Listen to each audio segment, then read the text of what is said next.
Halo teman-teman, Assalamualaikum warahmatullahi wabarakatuh.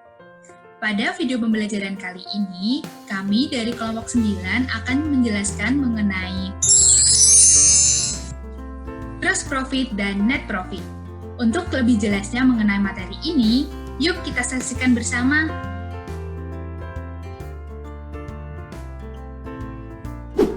Pada materi gross profit dan net profit ini akan dibahas mengenai yang pertama ada definisi gross profit dan net profit, yang kedua ada konsep gross profit dan komponen akun pembentuknya, dan yang ketiga ada konsep net profit dan komponen akun pembentuknya.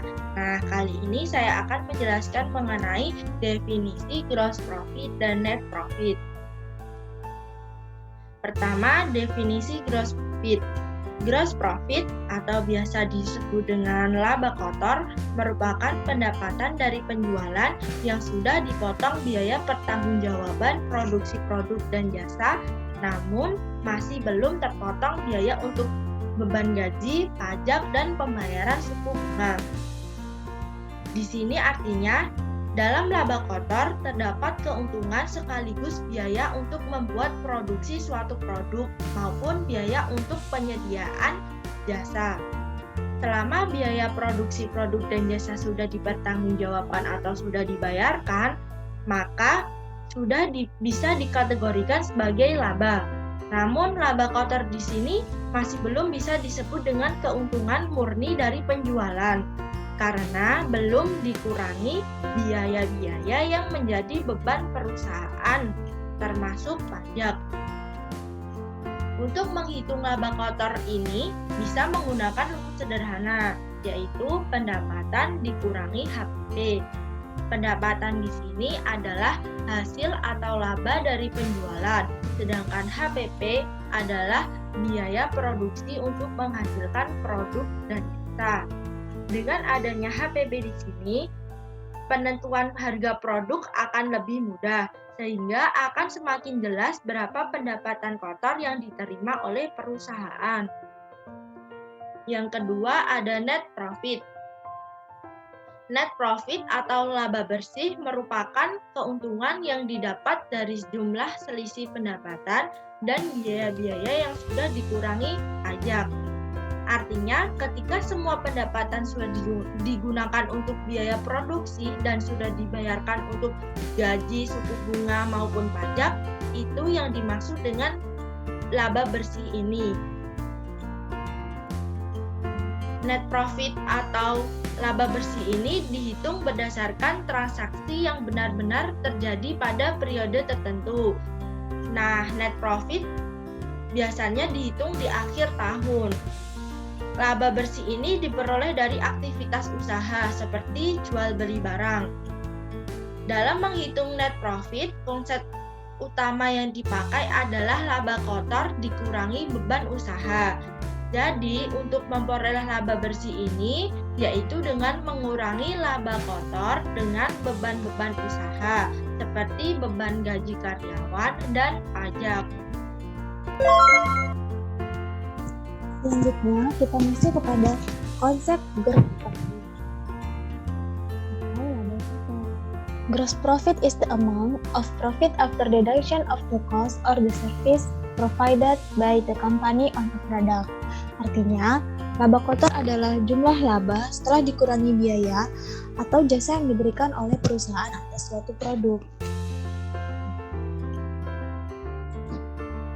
Saja kepada komponen pembentukan gross profit. Yang pertama ada gross profit sendiri, kemudian ada sales atau penjualan, yang ketiga ada cost of the goods sold atau HPP. Selanjutnya kita masuk ke dalam rumus gross profit. Yang pertama ada sales atau penjualan dikurangi dengan cost of the goods sold atau himpunan pokok penjualan sama dengan gross profit. Sales atau penjualan adalah total jumlah yang dibebankan pada pelanggan atas barang terjual, baik penjualan tunai maupun kredit. Selanjutnya, dikurangi cost of the goods sold. Ketika barang dagang terjual, pendapatan dilaporkan sebagai penjualan dan biaya yang terkait diakui sebagai beban yang disebut harga pokok penjualan atau cost of goods sold. Nah, pengurangan dari sales penjualan dikurang dengan cost of the goods sold atau harga pokok penjualan sama dengan gross profit atau laba kotor. Diperoleh laba kotor dari pengurangan ini. Lanjut kita masuk ke dalam barang yang terjual $250.000 tunai dan untuk $975.000 kredit. The cost of the goods sold adalah $735.000. Pertanyaannya, berapa gross profitnya?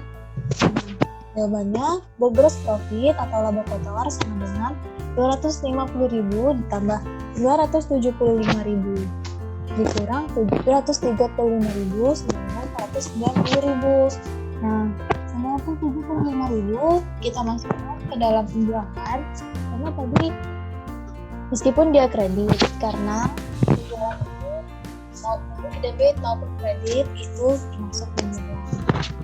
Nah, diperoleh 490.000.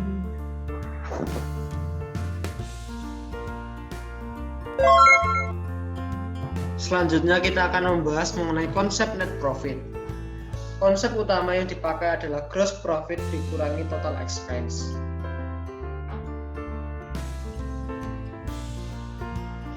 Komponen net profit terdiri dari gross profit, expense, dan other income. Nah, dalam beberapa referensi, cost of goods sold termasuk dalam komponen net profit.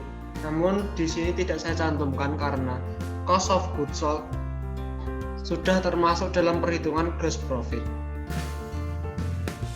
Perhitungan net profit. Net profit dihitung dengan gross profit dikurangi total expense.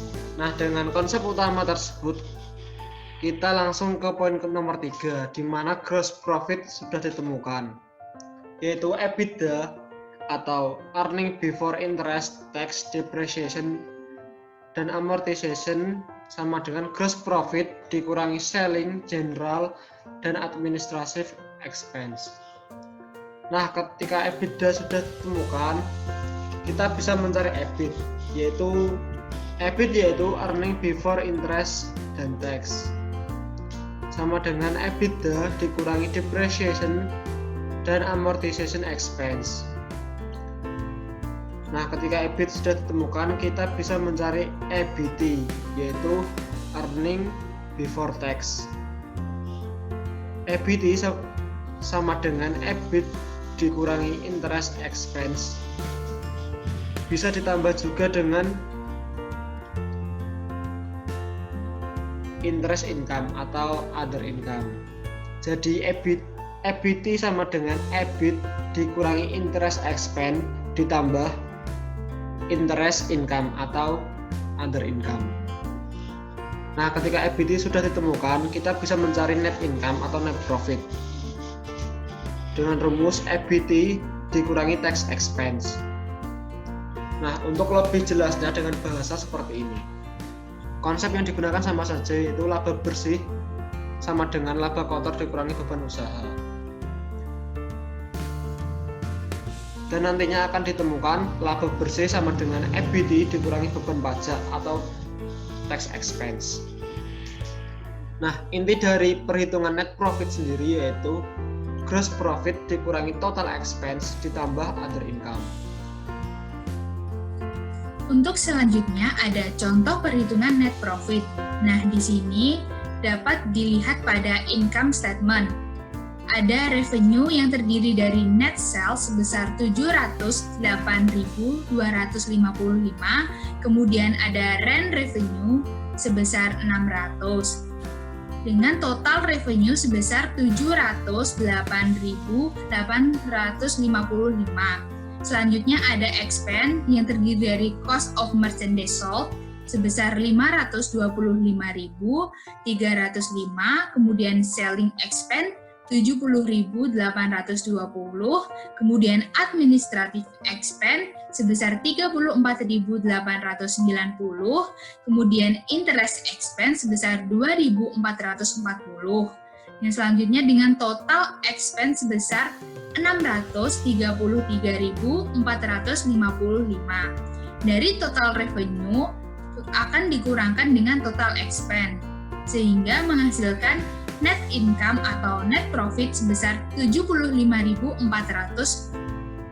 Nah, dari sini dapat dilihat perbedaan antara net profit dengan gross profit. Jika gross profit revenue hanya dikurangkan dengan cost of merchandise sold, tetapi di net profit atau net income dikurangkan dengan seluruh expense atau seluruh beban dalam perusahaan dagang.